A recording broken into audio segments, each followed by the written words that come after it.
በከተማ በሚገኙ 11 ችግኝ ጣቢያዎች ወደ 7 ሚሊዮን የሚጠጉ ችግኞችን ለማፍላት የተለያዩ ስራዎች እየተሰሩ ይገኛል። ከነዚህ ችግኝ ጣቢያዎች የእንጦጦ ችግኝ ጣቢያ አንዱ ነው። በዚህ ችግኝ ጣቢያም በተለይ ለመጪው የአረንጓዴ አሻራ መርሃ ግብር እየተዘጋጁ የሚገኙ ችግኞችን የምንመለከት ይሆናል።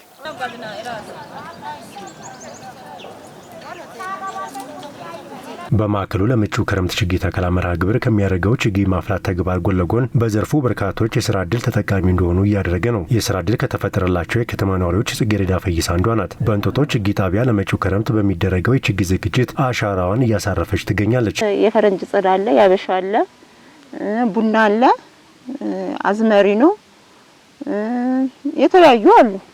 እዛ ጋም ደግሞ አፕል እንደምታየው ነው። ዝግጅቶች እያደረግን ነው፣ እየጨረስን ነው። አሁን ላይ ጽጌረዳ በምታገኘው ገቢም ቤተሰቧን በማስተዳደር ኑሯን እየመራች መሆኑን ገልጻለች።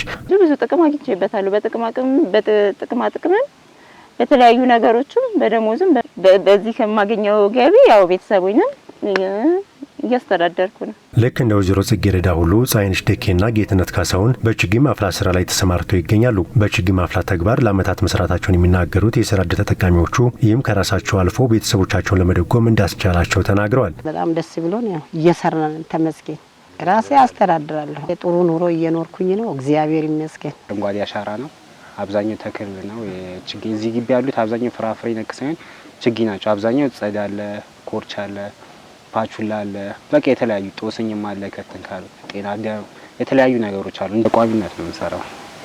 ግን ራስን መቻል ቀላል ነገር አይደለም። ወጣት ሆነ ራስ ከቻል በቂ ነገር ነው።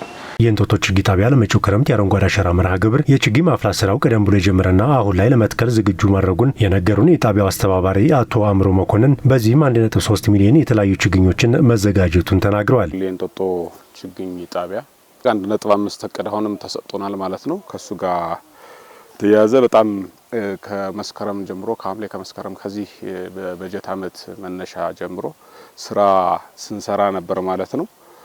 ዜን አሁን ወደ 1.3 ደርሰናል ማለት ነው። የተለያዩ እንትኖችን የሀገር በቀል ዛፎችና የደን ችግኞች ማለት ነው። እነሱ ወደ 777,000 ይሆናሉ። አቮካዶ፣ አፕል እንዲሁም ቡና እነዚህ አሉ ማለት ነው። በ200,000 ደግሞ ባሉ ቀሪ ወራት በ2 እና በ3 ወራት በቀላሉ ሊደርሱ የሚችሉ እንትኖች ጋር ትኩረት አድርገን እየሰራን ነው ማለት ነው። ችግኞቹ አካባቢን የተላመዱ እንደሆነና የጽድቀት መጠናቸው እንዲጨምር ሀገር በቀል ችግኞች ላይ ትኩረት አድርጎ መሰራቱንም ነው አቶ አእምሮ የገለጹት። ሀገር በቀልና የደን ችግኞች ጋር ነው እንደነ ወይራ እንደ ኮርች እነሱ ትልቅ ፋክተር አላቸው ማለት ነው። ከዛ ውጪ ደግሞ እነዚህ የውበት ፕላንት ጋር ቢሆንም የውበት አበቦች ጋር ቢሆን ናስቴር፣ ኬብሎስ፣ አጋቫንተስ እነዚህ ምንድናቸው ማለት ነው። ውበት ለይታም ጥሩ እንትን አላቸው። ላይክ ከኢንቫይሮንመንት እንትን ጋም ብዙም እንትን አይሉም ማለት ነው። እሱን ታሳቢ በማድረግ ነው ስራም እየሰራን ያለ ነው። ያበሻ ጽድ፣ ወይራ እነዚህ ጋር ነው ከኢንቫይሮንመንታል እንትኑ ጋም ተያያዥነት ስላለው እሱ ጋር ትኩረት አድርገን ሰርተናል።